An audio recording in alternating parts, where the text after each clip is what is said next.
Mira didn't know that the man she was about to serve wine to was the most feared Alpha King in the Northern Territories. She didn't know that his pack controlled more land than any ruler in 3 centuries. And she certainly didn't know that the moment their skin touched, her carefully hidden omega scent would call to something ancient and possessive in his blood. All she knew was that her hands were shaking as she carried the heavy silver tray through the grand banquet hall, praying to the moon goddess that she wouldn't drop anything. The annual Alpha Convention brought the most powerful wolves from every territory to the royal pack's ancestral stronghold, and tonight's feast was legendary. Crystal chandeliers cast golden light over tables laden with delicacies she couldn't pronounce, while hundreds of the most important wolves in their world laughed and conducted business that would shape pack politics for years to come. Mira kept her head down and moved like a ghost between the tables. 5 years of surviving as an abandoned Omega had taught her to be invisible. Scent blockers masked her true nature, expensive ones that cost her a month's wages each time, but necessary if she wanted to work anywhere wolves gathered. Without them, her Omega pheromones would mark her as prey to every predator in the room. The head butler had assigned her to serve the high table tonight, an honor that felt more like punishment. The high table meant alphas, real alphas, not the small territory leaders she occasionally encountered in the kitchens. These were the wolves who could destroy lives with a word, who commanded thousands, whose very presence made the air thick with dominance. She approached the table with careful steps, silver tray balanced perfectly, despite her trembling hands. The conversations were a low rumble of territorial negotiations and pack alliances, voices carrying the authority of those born to command. Mira began pouring wine with practiced efficiency, filling crystal glasses without making eye contact. The key was to be quick, quiet, invisible. 3 glasses down the table, her carefully controlled world shattered. She reached for the 4th glass, held by a man whose back was turned as he spoke to someone across the table. Dark hair caught the chandelier light like midnight silk, broad shoulders filling an impossibly expensive jacket that probably cost more than she made in a year. As she leaned in to pour, he turned. Their eyes met. Everything stopped. The wine glass slipped from her fingers, deep red liquid splashing across his pristine white shirt and down the front of his jacket. But Mira couldn't move, couldn't breathe, couldn't look away from eyes the colour of storm clouds, silver and dangerous, and utterly focused on her face. The conversation around them died as heads turned to witness the disaster. Someone gasped. A woman's voice whispered, "She spilled wine on the Alpha King." Alpha King. The words hit like a physical blow, but before panic could consume her, he moved. One large hand caught her elbow as she swayed, steadying her with gentle pressure that sent electric warmth shooting up her arm. His touch burned through the thin fabric of her servant's dress, and something deep in her chest pulled tight like a golden thread being tugged. "Careful," he said, voice rough velvet that made her skin tingle. His hand didn't release her arm. If anything, his fingers tightened slightly, thumb brushing against her pulse point where her heartbeat hammered wildly. "I'm so sorry," she whispered, finally finding her voice. "I'll pay for the cleaning, What's your name?" The question cut through her babbled apology, quiet but carrying enough authority to silence the entire table. Mira's mouth went dry. She was aware of dozens of eyes watching this exchange, of the other servants frozen in horror at witnessing their colleague's career-ending mistake. The Alpha King's gaze never left her face, storm-silver eyes drinking in details like he was memorizing her. "Mira," she managed, then remembered herself. "Mira Reese, Your Majesty, I'm just—" She swallowed hard, the words bitter on her tongue. "I'm just an Omega."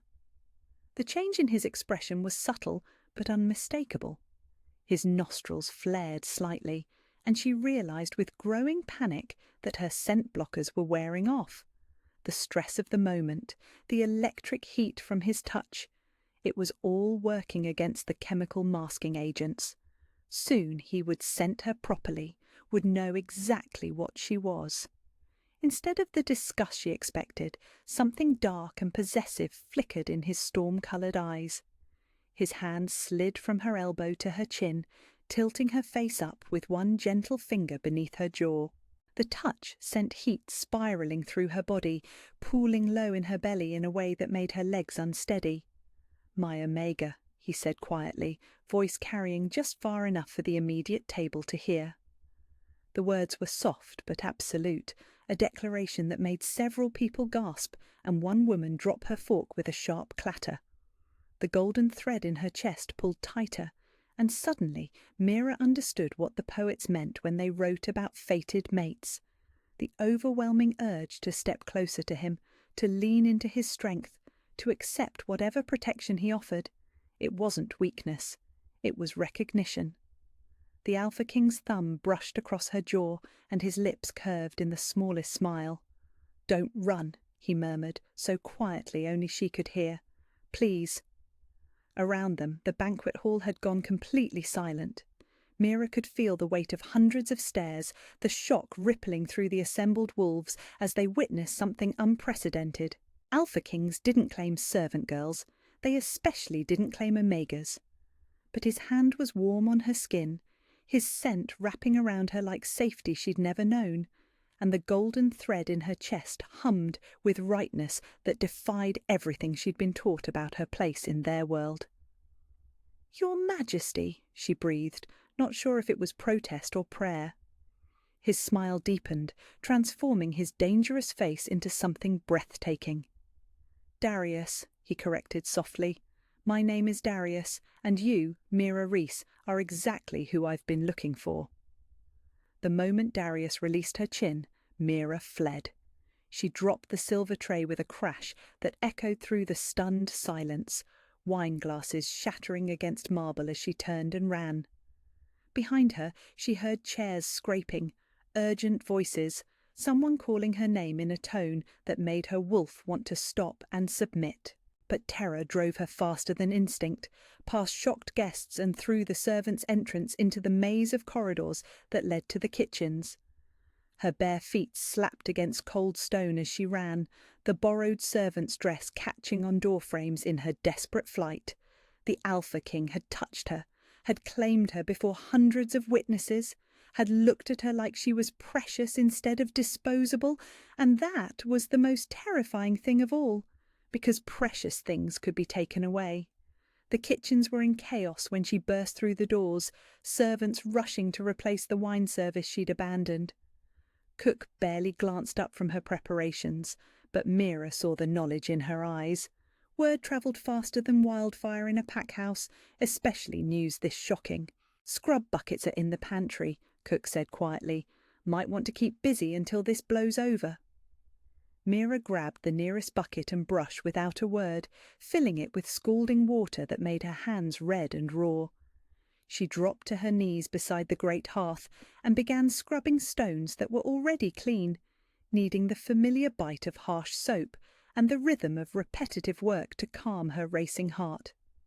She scrubbed until her knuckles bled, until her shoulders ached, until the golden thread in her chest finally loosened its desperate pulling.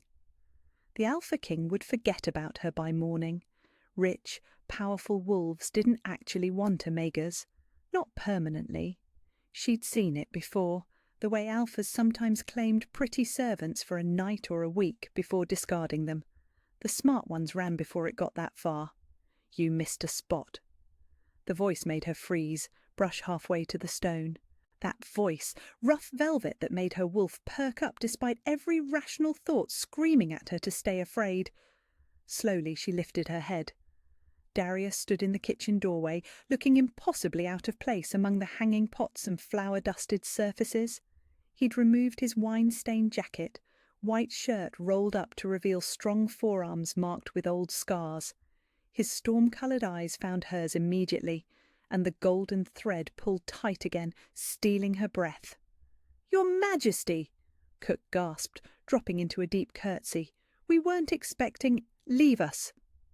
The command was gentle but absolute, sending every servant in the kitchen scurrying for exits. Within moments they were alone, except for the crackle of fire and Mira's hammering heartbeat. Darius approached slowly, hands visible and movements careful, like he was approaching a spooked animal, which Mira supposed wasn't far from the truth. When he reached her, he crouched down, bringing them to eye level despite her position on the floor. "May I?" He gestured to the scrub brush in her bleeding hands. She stared at him, confusion warring with instinctive trust. Wordlessly, she released the brush. He took it gently, setting it aside before reaching for her hands. His touch was warm and careful as he examined her raw knuckles, thumb ghosting over each small wound. "Why are you here?" she whispered. "Because you ran?" His eyes met hers, silver depth serious. "And because my council is currently having collective heart failure in the banquet hall, demanding I explain my momentary madness in claiming a servant?" The words hit like a physical blow. She tried to pull her hands away, but his grip tightened gently. "So you came to tell me it was a mistake?" "No." The firmness in his voice made her look up. "I came to tell you that I've been searching for my mate for 8 years. I've met eligible females from every major pack in the Northern Territories. I've endured more formal courtships than I can count, hoping to feel even a spark of what my parents had." He brought one of her hands to his chest, pressing her palm against his heart through the thin cotton of his shirt. The beat was strong and fast, matching her own frantic rhythm. "The moment I touched you, I knew. The bond snapped into place so completely I thought I might die from the relief of finally finding you." His voice dropped to a whisper. "Do you feel it? The golden thread pulling tight whenever we're close?" She did. God help her, she did. "I don't understand. You're the Alpha King. You could have anyone." "I don't want anyone." His free hand cupped her cheek, thumb brushing away tears she hadn't realized were falling. "I want my mate. I want you." The scent blockers had completely failed now, her true omega pheromones filling the air between them. Instead of disgust or dismissal, she watched his pupils dilate, nostrils flaring as he breathed her in like she was the finest wine. "I'm nobody," she said desperately. "I can't even read properly. I don't know how to curtsy or speak to nobles or any of the things a queen would need." "Mira." Her name on his lips silenced her protests. "Where did you come from? What pack raised you?" The question she'd dreaded for 5 years. She looked down at their joined hands, his so much larger and stronger than hers, calloused from weapons training, but gentle in their touch. "I don't have a pack," she whispered. "My parents died when I was 15. I'm half-blood Omega parents, both of them. My father's brother said I was a genetic dead end, that keeping me would only weaken their bloodline. They gave me 2 days' worth of food and told me not to come back." She felt his entire body go rigid, dominant energy pressing against her skin like a physical force. When she dared to glance up, his eyes had gone molten silver, wolf very close to the surface. "They abandoned you."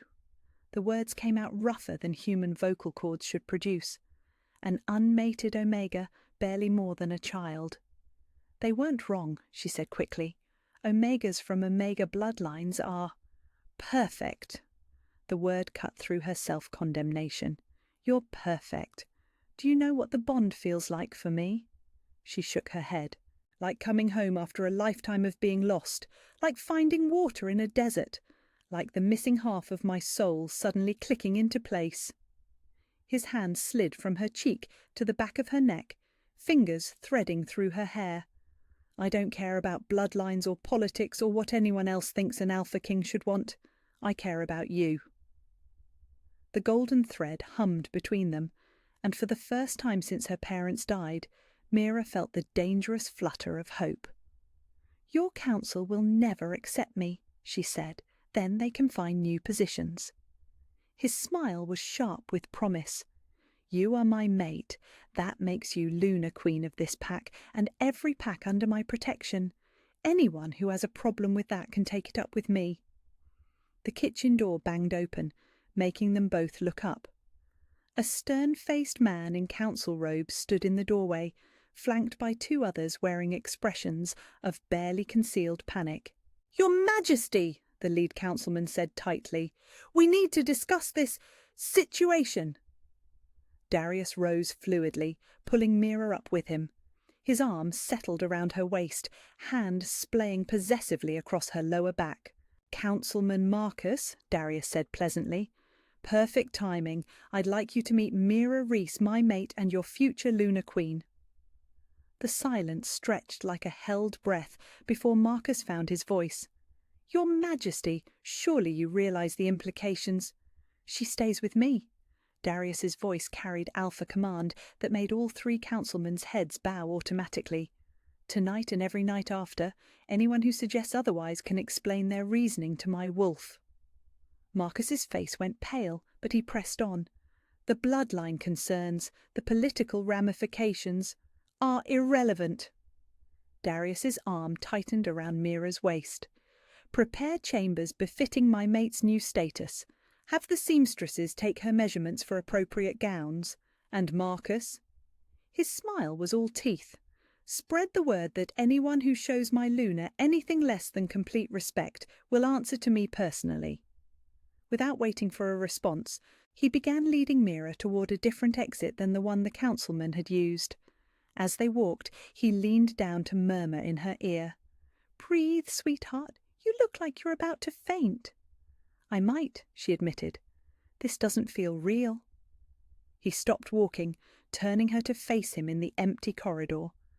The touch of his hands on her shoulders sent warmth spiraling through her body, and the bond hummed with contentment at their closeness. "It's real," he said firmly. "You're real. This is real. And I'm going to spend however long it takes convincing you that you deserve every bit of happiness I can give you." When he kissed her forehead, soft and reverent, Mira closed her eyes and let herself believe that maybe, for the first time in her life, she was exactly where she belonged. 3 days later, Mira still hadn't left the royal chambers. Not because she was forbidden. Darius had made it clear she could go anywhere in the pack house, but because every time she considered stepping outside, panic seized her throat like a vice. The chambers were a sanctuary of impossible luxury, silk curtains the colour of midnight, a bed large enough for 6 people, and windows that overlooked gardens so beautiful they looked like something from a fairy tale. But luxury couldn't quiet the voice in her head that whispered this was all temporary, that any moment someone would come to drag her back to the kitchens where she belonged. A soft knock interrupted her spiralling thoughts. "Come in," she called, expecting one of the silent servants who brought her meals. Instead, Darius entered carrying a silver tray himself, the sight so incongruous it made her blink twice to make sure she wasn't dreaming. The most powerful alpha in the Northern Territories was personally delivering her breakfast, sleeves rolled up and dark hair slightly mussed like he'd been running his hands through it. "You don't have to serve me," she said quietly as he set the tray on the small table by the window. I don't need to be waited on." "I know." He settled into the chair across from her, movements fluid and natural. "But I like taking care of you. Is that allowed?" The simple question made her chest tight. When was the last time anyone had wanted to care for her? When had anyone asked permission to be kind? "The floor is fine," she mumbled when he gestured for her to join him at the table. "I'm used to eating on the floor." Something dark flickered across his features. Without a word, he moved his own chair to the floor beside hers, lowering himself to sit cross-legged on the ornate rug. "Better?" The casual way he abandoned royal dignity to meet her where she felt safe made tears prick her eyes. "You don't have to—" "Mira." Her name on his lips stopped her protests. "I spent the first 18 years of my life sitting at formal tables, making polite conversation with people who wanted things from me, eating meals that tasted like obligation." He picked up a piece of fruit from the tray, offering it to her. "This is the first time food has ever felt like a gift." She accepted the strawberry, their fingers brushing in the exchange. The golden thread hummed with contentment, and she realized something that made her stomach flutter with nervous hope. He wasn't just being kind. He was happy. The careful lines around his eyes had smoothed. His shoulders relaxed in a way that spoke of genuine peace. "Tell me about growing up as a prince," she said, settling more comfortably on the floor. "Was it lonely?" His laugh held no humour. "Desperately. My father died when I was 12, so I inherited the crown young. Every person who approached me wanted something. Political favours, territorial agreements, advantageous marriages for their daughters. I learned early that trust was a luxury I couldn't afford." "Is that why you never found your mate before? Because you couldn't trust anyone?" "Because I couldn't feel anything," he corrected quietly. "I went through the motions of courtship with appropriate females, hoping something would spark. But it was all mechanical, empty. I started to think I was broken, that maybe some wolves just don't get the mate bond."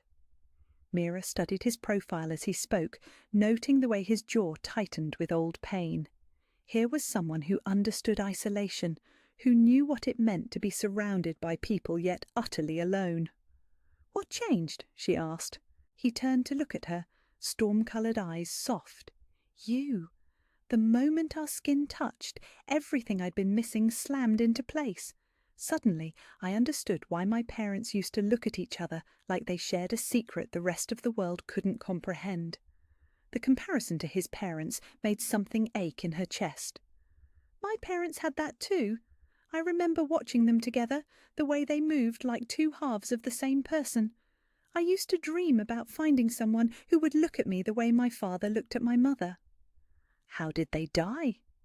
The question was gentle, giving her space to deflect if needed. She'd never told anyone the full story. For 5 years she'd carried the weight of it alone, but something about the way Darius waited, patient and still, no pressure or expectation, made the words finally spill free. "Rogue attack on our settlement. My father fought them off long enough for my mother to get me to safety, but he was outnumbered. She went back for him even though she knew it was suicide, found them together afterward, holding hands even in death." Darius's hand found hers, fingers lacing together with careful tenderness. "They died protecting what mattered most." "Each other," Mira whispered. "They chose each other over survival, even at the end. My uncle said it was selfish, that they should have thought about my future instead of their romantic foolishness." "Your uncle was an idiot." The flat conviction in his voice made her look up in surprise. "Your parents died knowing their love was real, that they'd rather face eternity together than live separately. That's not selfish. That's the kind of bond most wolves would kill for." Tears she'd held back for years finally spilled over. "I miss them so much, not just because they're gone, but because I was starting to forget what it felt like to be loved, to matter to someone." He shifted closer, pulling her against his chest with infinite care. She melted into his warmth, breathing in his scent, pine and cedar and something indefinably male that made her wolf purr with contentment. "You matter to me," he said against her hair, "more than territories or treaties or anything else my council thinks should take priority. You are my priority." They sat in comfortable silence, her head on his shoulder while he traced gentle patterns on her back. The golden thread between them pulsed with shared peace, and for the first time since her parents died, Mira felt truly safe. "I'm scared," she admitted quietly. "Of me? Of this? Of believing it's real and having it taken away?" She pulled back to look at him, needing him to understand. "I've been nothing for so long that I don't know how to be something precious to someone." "Then let me show you." His hands cupped her face with reverent care. "Every day for the rest of our lives, if you'll let me." When he kissed her, it was soft and searching, asking permission rather than demanding surrender. She kissed him back tentatively, then with growing confidence as heat spiraled through her body. The bond sang with rightness, every nerve ending alive with the knowledge that this was her mate, her person, her home. "Stay with me today," he murmured against her lips. Not because you're hiding, but because you want to be here. What about your royal duties, the council meetings and— Can wait. His smile was soft with affection. I've spent 8 years putting duty before everything else. Today, I choose you. He stood and offered his hand, pulling her up with easy strength. Come on, I want to show you something. He led her through doors she hadn't noticed before, out onto a private balcony that overlooked the royal gardens. The morning sun painted everything in gold and green, flower beds arranged in intricate patterns that spoke of generations of careful tending. It's beautiful, she breathed. My mother designed these gardens, he said, moving to stand behind her, arms circling her waist. She said every flower needs different care to reach its potential. Some need full sun, others prefer shade. Some thrive in rich soil, others bloom best in rocky ground. Mira leaned back against his chest, feeling the solid warmth of him supporting her. Why are you telling me this? Because you've been trying to grow in rocky ground for 5 years, convinced that's all you deserve, but you were meant for better soil, sweetheart. You were meant to bloom. She turned in his arms, studying his face in the morning light. There was no pity there, no condescension, only absolute certainty that she was worth cherishing. I don't know how to be a queen, she said. Then we'll figure it out together. He brushed a strand of hair from her face. I don't know how to be a mate either. We'll learn. The simple admission that he was as new to this as she was loosened something in her chest that had been wound tight since childhood. Maybe she didn't have to be perfect. Maybe she just had to be willing to try. Darius?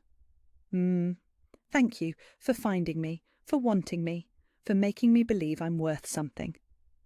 His arms tightened around her, and when he spoke, his voice was rough with emotion. Thank you for letting me keep you.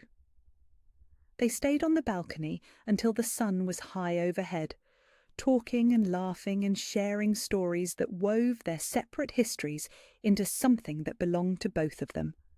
And when Mira finally fell asleep that evening, curled against Darius's chest while he read aloud from books of poetry, she didn't dream of running. For the first time in 5 years, she dreamed of staying. The council chamber erupted in voices the moment Darius announced his intention to make Mira his Lunar Queen. Absolutely impossible! Elder Alpha Marcus thundered, his massive frame radiating dominance as he stood from his ornate chair. The bloodline concerns alone are irrelevant, Darius cut him off, storm-coloured eyes flashing with warning. My mate is my choice.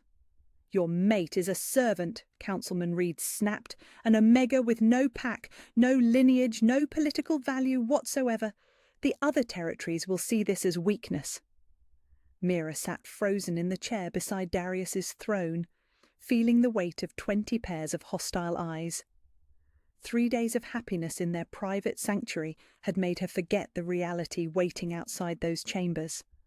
Now, surrounded by the most powerful wolves in the kingdom, she remembered exactly what she was: nobody. Furthermore, Marcus continued, his voice carrying the authority of someone accustomed to being obeyed, Omegas from Omega bloodlines cannot produce strong Alpha heirs. The royal line would be irreparably weakened. Each word hit like a physical blow. Mira's hands clenched in her lap, the beautiful silk gown Darius had commissioned for her suddenly feeling like a costume she had no right to wear. My daughter Seraphina carries the blood of 5 Alpha generations, Marcus pressed on. She would strengthen our alliances with the Eastern Territories and provide the strong leadership our pack needs. At the mention of Seraphina, several council members nodded approvingly. Mira had heard whispers about the Alpha's daughter. Beautiful, powerful, everything a Lunar Queen should be. Everything Mira wasn't. The discussion is closed, Darius said with deadly quiet. Mira is my mate. That decision is final. Then you choose your personal desires over the good of your people, Marcus replied coldly. How very like your father. The insult hung in the air like poison. Darius went utterly still, and Mira felt the temperature in the room drop several degrees. When he spoke, his voice carried alpha command so absolute that several lesser wolves automatically bowed their heads. "You will retract that statement, Marcus. Now." "I will not." Marcus's own alpha power rose to meet the challenge. "Your father nearly destroyed this kingdom with his romantic foolishness, choosing that weak-blooded female over political necessity. Are you truly so eager to repeat his mistakes?" Mira's breath caught. Darius had never mentioned that his father faced similar opposition over his choice of mate. The parallel was too painful, too perfectly designed to hit where it would hurt most. "My father built the strongest kingdom in the Northern Territories," Darius said, voice rough with barely contained fury. "His mate, my mother, was beloved by our people because she led with wisdom and compassion." "And died young, leaving you orphaned and the kingdom destabilized," Marcus shot back. "Weak bloodlines always fail when tested. Is that really the legacy you want for your heir?" The words landed like acid, and Mira watched Darius flinch despite his careful control. Around the table, other council members shifted uncomfortably, but none spoke up in support. The political calculation was obvious. Siding with their king might be loyal, but siding with Marcus might be safer. "This meeting is adjourned," Darius said abruptly, rising from his throne. "We'll continue this discussion tomorrow." As the council filed out in tense silence, Mira caught Marcus's satisfied smile. He'd accomplished exactly what he intended, planted seeds of doubt that would grow in the dark corners of her mind. The moment they were alone, Darius turned to her, reaching for her hands. She let him take them, but couldn't meet his eyes. "Don't listen to them," he said urgently. "They're wrong about everything." "Are they?" The question escaped before she could stop it. "Your mother really did die young?" His jaw tightened.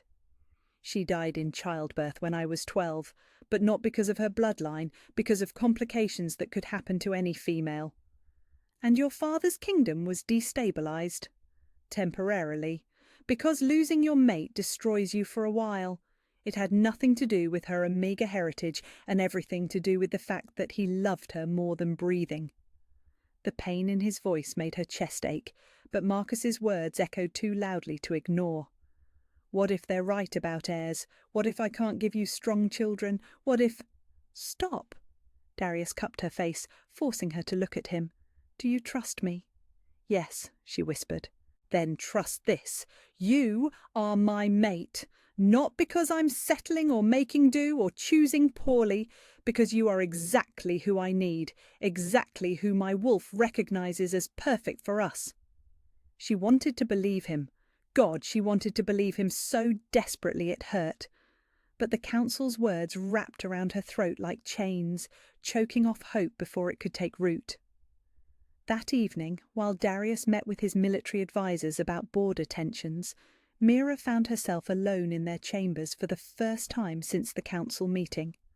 The silence felt oppressive, filled with doubts she couldn't shake. A soft knock interrupted her spiraling thoughts. "Come in," she called, expecting Darius. Instead, a woman entered, tall, elegant, with the kind of effortless beauty that made Mira feel like a child playing dress-up. Golden hair caught the candlelight like spun silk, and her movements carried the confidence of someone born to command. Seraphina. "Lady Mira," the Alpha's daughter said with a curtsy that managed to be respectful and condescending simultaneously. "I hope you don't mind the intrusion. I wanted to speak with you privately."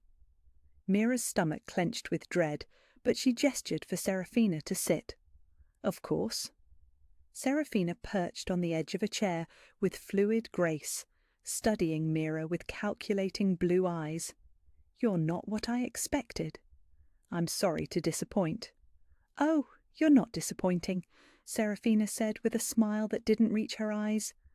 "You're exactly what I thought you'd be, sweet, naive, completely out of your depth."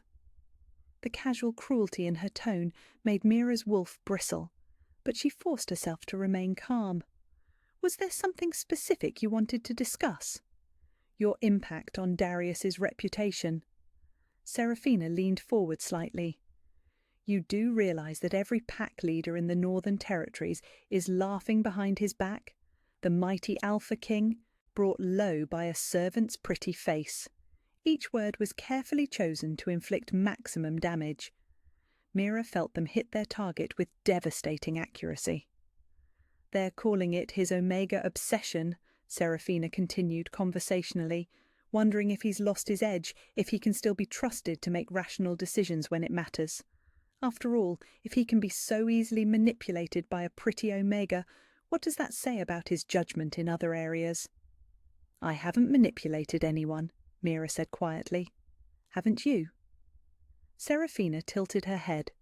Sweet, helpless Omega catches the attention of the most powerful Alpha alive. It's either manipulation or pathetic desperation on his part. Neither reflects well on him. The words hit like physical blows, confirming every fear Mira had tried to suppress. She was holding him back, making him look weak, destroying the reputation he'd spent years building.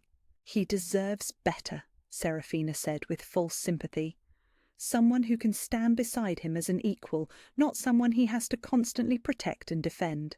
Someone who strengthens his position instead of undermining it. Someone like you. Exactly like me." The mask of kindness dropped, revealing cold ambition underneath. "I can give him everything you can't. Political alliances, strong heirs, a partner worthy of his station. All you can give him is trouble." Mira's hands shook in her lap, but she forced her voice to remain steady. "Does he know you're here?"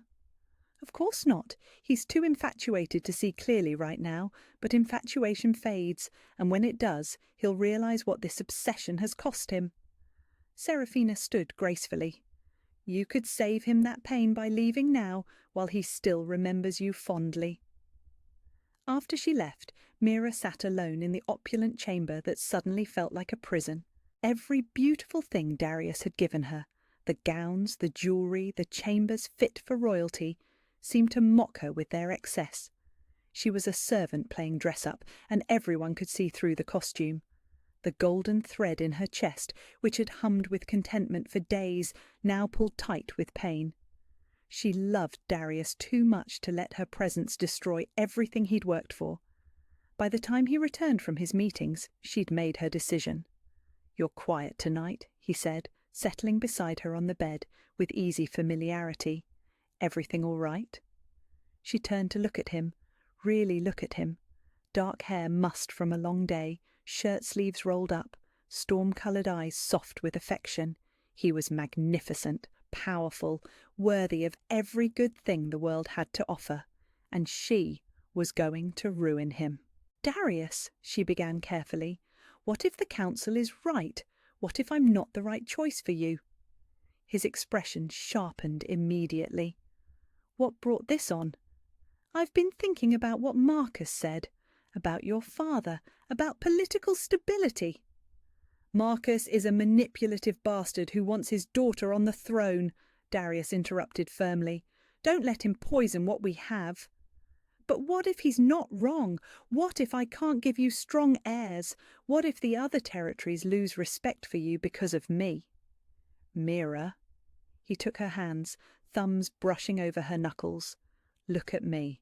Do you honestly think I care more about political alliances than about you?" The simple question nearly broke her resolve, but love sometimes meant making hard choices, even when they shattered your heart. "Maybe you should," she whispered.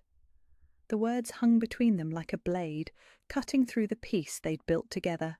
Darius went very still, searching her face with growing alarm. "What are you saying?" She pulled her hands free, needing distance to get through this.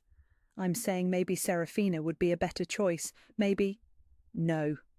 The word came out as a growl, his wolf very close to the surface. "Absolutely not. I don't want Serafina or anyone else. I want you." "Why?" The question tore from her throat. "Why choose someone who brings you nothing but problems?" "Because you bring me everything." He reached for her again, desperation creeping into his touch. "Peace, joy, hope, everything I thought I'd never have, because when I look at you, I see home." The raw honesty in his voice almost shattered her carefully constructed resolve. But Seraphina's words echoed too loudly, reminding her of all the ways she would fail him. "I need time to think," she said finally, "about all of this." Something in his expression cracked, but he nodded slowly. "How much time?" "I don't know. I need space to figure out if this is right." He was quiet for a long moment, studying her face like he was memorizing it. "You're going to run, aren't you?" The gentle certainty in his voice made tears spill over. "I don't want to hurt you." "Then don't leave." His hands framed her face, thumbs catching her tears. "Whatever they said to you, whatever doubts they planted, we can work through it together. Just don't run." But even as he spoke, she was already gone, heartbreaking as she made the hardest decision of her life. Because sometimes loving someone meant letting them go, even when it destroyed you both.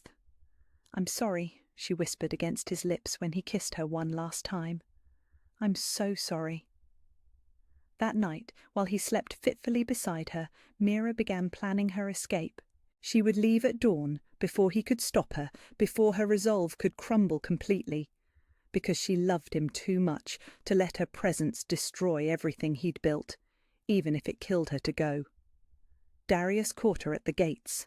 Mira had made it farther than she'd expected, past the sleeping guards, through the moonlit gardens, almost to the border of the Packlands, before she heard the thunder of paws behind her. She didn't need to look back to know it was him.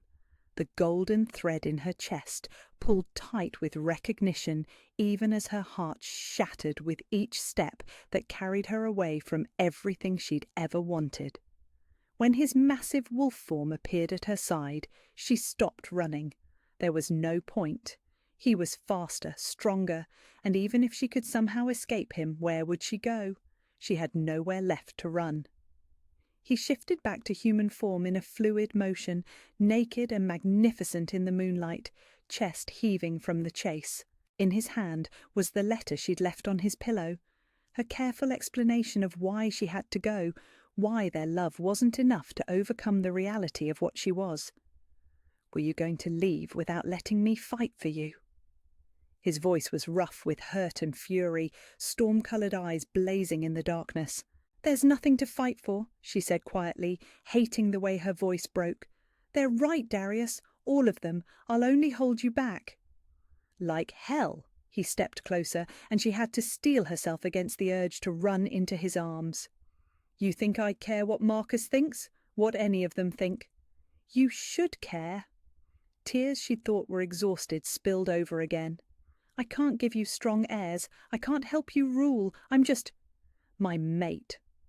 The words came out as a growl, his wolf very close to the surface.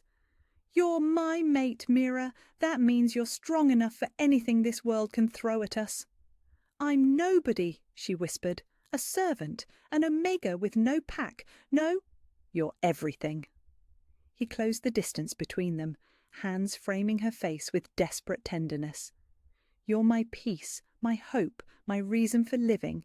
How can you not see that?" She wanted to believe him.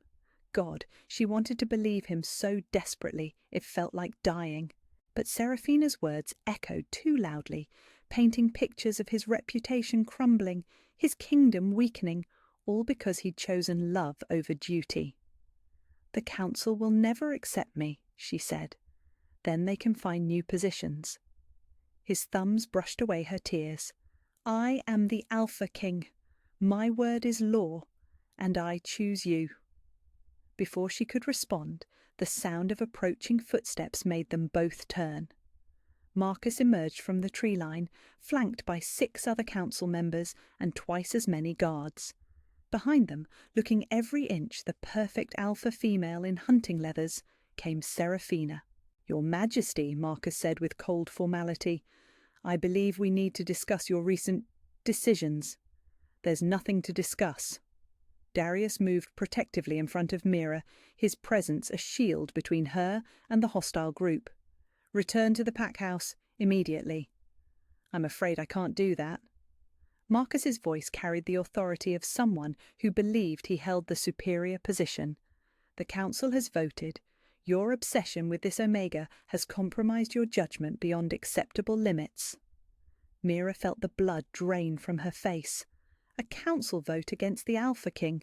It was tantamount to a challenge for leadership. "You forget yourself, Marcus," Darius said with deadly quiet. "I am your Alpha, your king. And you've forgotten your duty to your people." Marcus stepped forward, his own alpha power rising to challenge Darius's dominance. "Your father nearly destroyed this kingdom with his romantic foolishness. I will not stand by and watch you complete his work." "Then perhaps it's time for new leadership entirely." The challenge in Marcus's voice made several guards shift uncomfortably. "I invoke the right of combat. Winner takes the crown." The ancient law hung in the air like poison. Trial by combat, the most fundamental way to settle disputes of leadership among wolves. Winner ruled, loser died, and there was no backing down once the challenge was formally issued.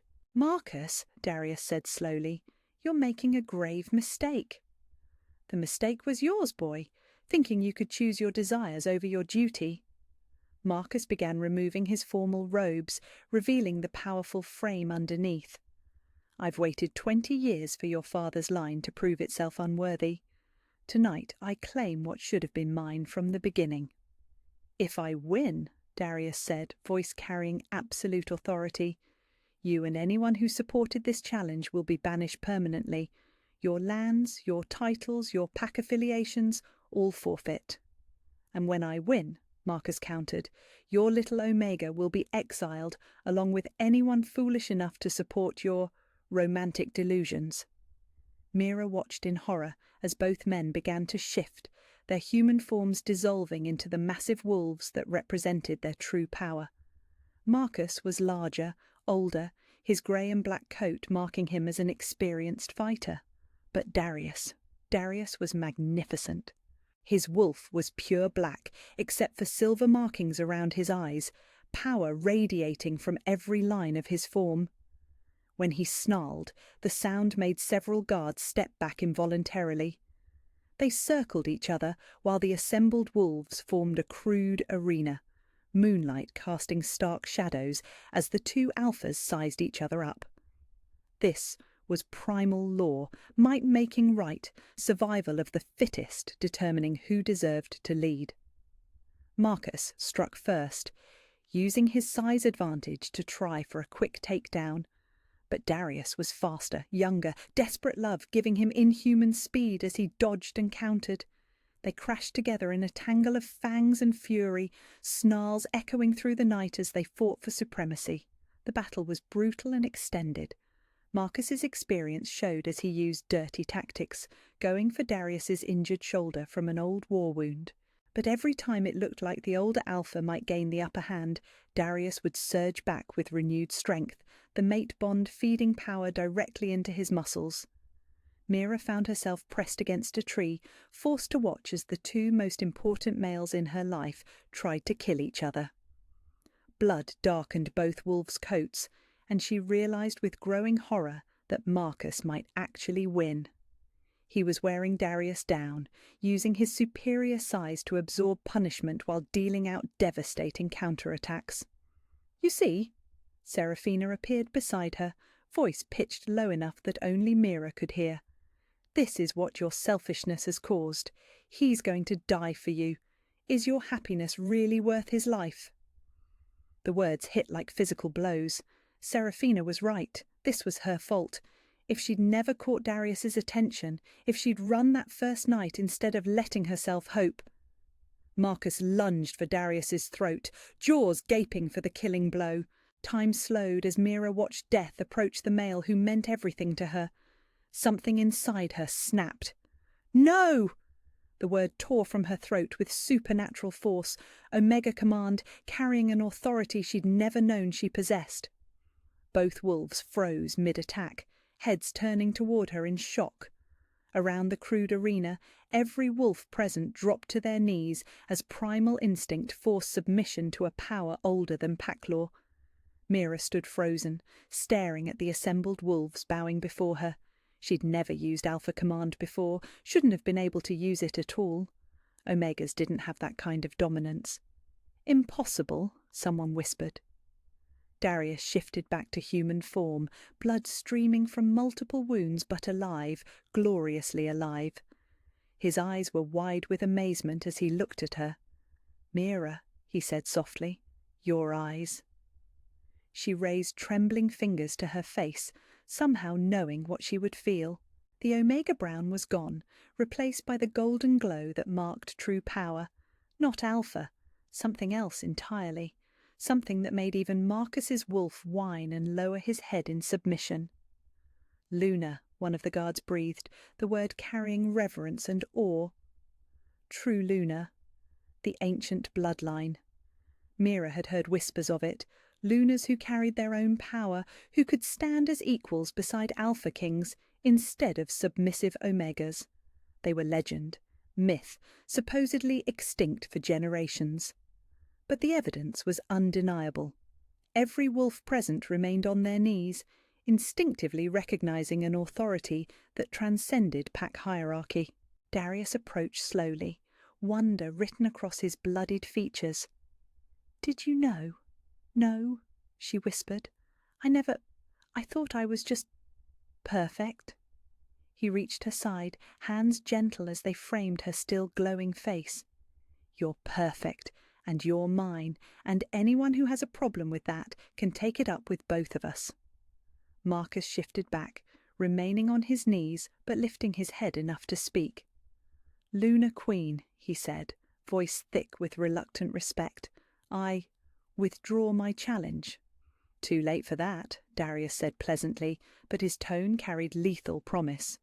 "You issued formal challenge and lost the moment my mate's power manifested. The penalty stands." "Please," Marcus said, and the proud Alpha's begging made Mira's heart ache despite everything he'd put them through. "I was wrong, about her, about you, about everything, but exile means death for my daughter." Mira looked at Seraphina, who knelt with tears streaming down her perfect face. Whatever else she was Marcus's child, and she would suffer for her father's ambition. "Darius," Mira said quietly, "what if we offered a different punishment?"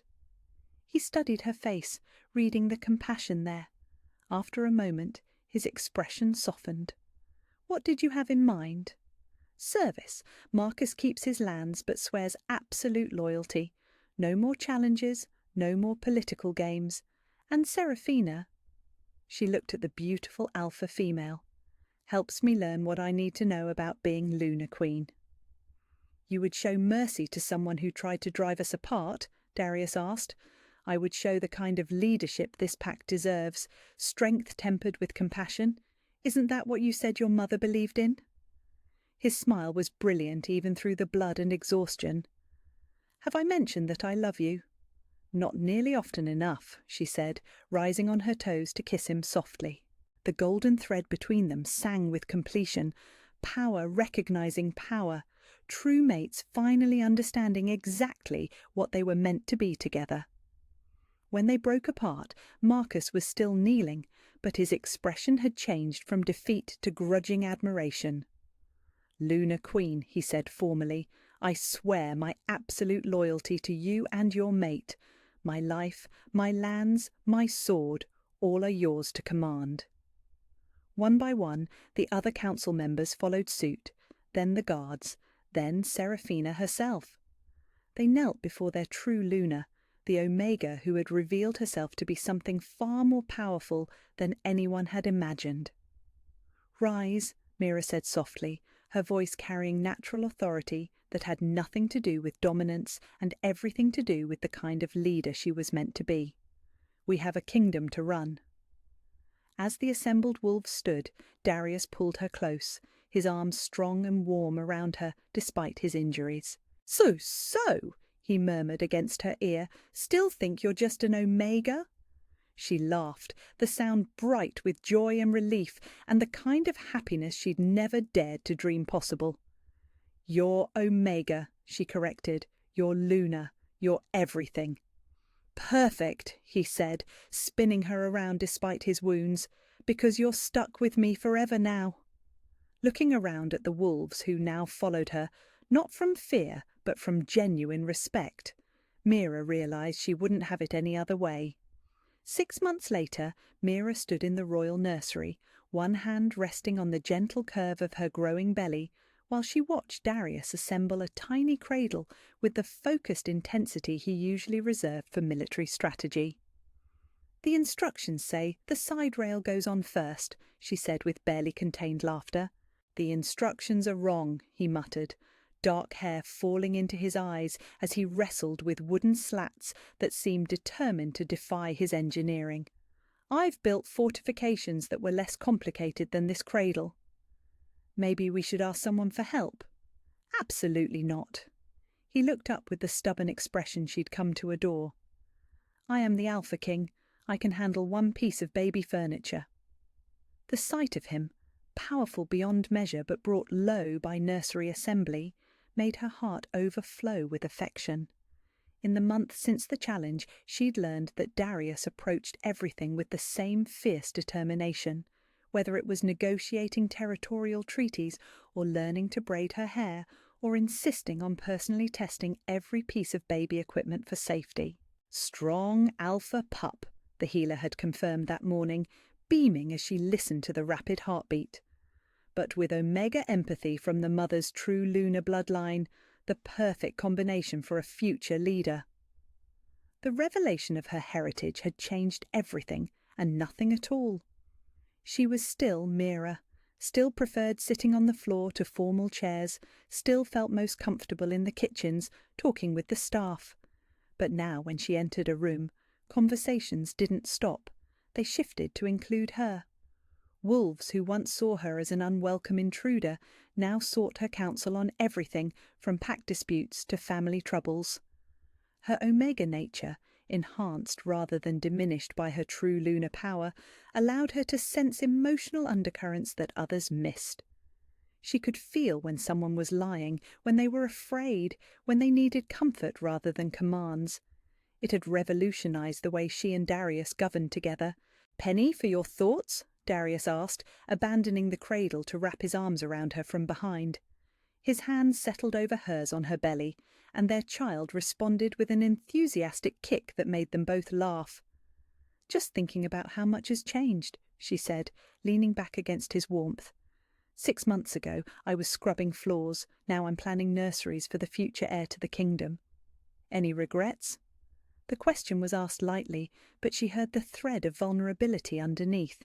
Even now, sometimes he woke from nightmares where she left again, where his love wasn't enough to keep her. "Only one," she said, turning in his arms to face him. "I regret all the time I wasted believing I wasn't worthy of this, of you." His smile was soft with relief. "Good thing I'm patient." "Patient enough to wait for me to figure out cradle assembly?" she teased. "I had it under control," he protested, but his eyes were laughing. "I was just strategically assessing the situation." A soft knock interrupted their playful bickering. "Come in," Mira called, expecting one of the servants. Instead, Seraphina entered, carrying a tea service and wearing the kind of cautious expression that had become familiar over the past months. The beautiful alpha female had proven to be an invaluable ally once her initial resentment faded, teaching Mira everything from court etiquette to the subtle art of political manoeuvring. "I brought your afternoon tea," Seraphina said, setting the tray on the small table by the window, "and the reports you requested about the new Omega integration program." The program had been Mira's first major initiative as Lunar Queen, creating safe spaces and opportunities for unmated Omegas who found themselves alone in the world. No one would face what she had faced, abandoned and forgotten by the pack structure that should have protected them. "How are the enrollment numbers?" Mira asked, settling into her favourite chair while Darius returned to his battle with the cradle. "Higher than expected. Word is spreading to neighbouring territories. Omegas are travelling here specifically because they know they'll be safe and valued." Seraphina paused, then added quietly, "You're changing things, Mira. Really changing them." The use of her first name instead of formal titles marked how far their relationship had evolved. Seraphina was no longer the rival who'd tried to drive them apart, but a genuine friend who'd found her own path to happiness, serving as Mira's chief advisor. "We're changing things," Mira corrected. "I couldn't do any of this alone." "Speaking of which," Serafina said with barely concealed excitement, "I have news. Marcus has approved my mating with Commander Reed." Mira's face broke into a delighted smile. "Sera, that's wonderful. Does Reed know you've been plotting to catch his attention for months?" "I don't plot," Serafina said with mock dignity. "I strategize, and yes, he knows. Apparently my strategic positioning during training sessions was more obvious than I thought." Their laughter filled the nursery, the sound of genuine friendship that had grown from the ashes of old conflicts. It was one of the things Mira treasured most about her new life, the relationships that had deepened and strengthened as she'd found her place in their world. "There's something else," Serafina said, her expression growing more serious. "Reports from the eastern border. Alpha Morrison's pack is requesting sanctuary." Mira's attention sharpened immediately. Morrison's territory had been under pressure from rogue incursions for months, his smaller pack struggling to defend against organized attacks. "How many refugees?" Darius asked, finally looking up from the cradle that now appeared to be winning their battle. 43 pack members, including 12 children. Morrison says they'll pledge absolute loyalty in exchange for protection." Mira and Darius exchanged glances, the kind of wordless communication that had developed between them over months of ruling together. They both knew the political implications. Taking in Morrison's pack would be seen as a direct challenge to Alpha Reginald, who'd been trying to force Morrison's submission for years. "What does your instinct say?" Darius asked Mira, trusting her Omega senses to read the emotional truth behind the request. Mira closed her eyes, extending her awareness toward the eastern border. It was a skill that had grown stronger with her pregnancy, the life growing inside her somehow amplifying her natural empathic abilities. "Fear," she said after a moment. "Genuine fear, not political manoeuvring. Morrison is truly desperate, and his pack is in real danger." "Then we take them in," Darius said immediately. "Send word that they have sanctuary here, and dispatch 2 companies of border guards to escort them safely." "Reginald won't like it," Serafina warned. "Reginald can discuss his concerns with me personally," Darius replied, with the quiet confidence that had made him the most respected Alpha King in generations. "We don't abandon wolves in need." It was moments like this that reminded Mira why she'd fallen in love with him. Not just for his power or protection, but for his fundamental decency, his unwavering commitment to doing what was right regardless of political cost. "I'll handle the arrangements," Serafina said, gathering her papers. "And Mira, the seamstresses want to know if you've decided on the final design for the mating ceremony gowns." Mira blinked in confusion. "What mating ceremony gowns?" Both Serafina and Darius stared at her with expressions of amused disbelief. "The formal mating ceremony," Darius said slowly. "The one we've been planning for next month. The one where we officially bind ourselves before every major pack in the Northern Territories." "Oh," heat flooded Mira's cheeks. "Right, that ceremony." "You forgot our own mating ceremony?" Darius asked, but he was grinning now. "I've been distracted," she protested. "There's the baby and the Omega program and the border situation and you've been too busy changing the world to worry about party planning," he finished affectionately. "This is why we delegate, love." After Serafina left to handle the refugee situation, Darius finally admitted defeat with the cradle and joined Mira by the window overlooking the gardens. The late afternoon sun painted everything in gold, and she could see workers tending the flower beds his mother had designed years ago. "Do you ever think about her?" Mira asked softly. "Your mother?"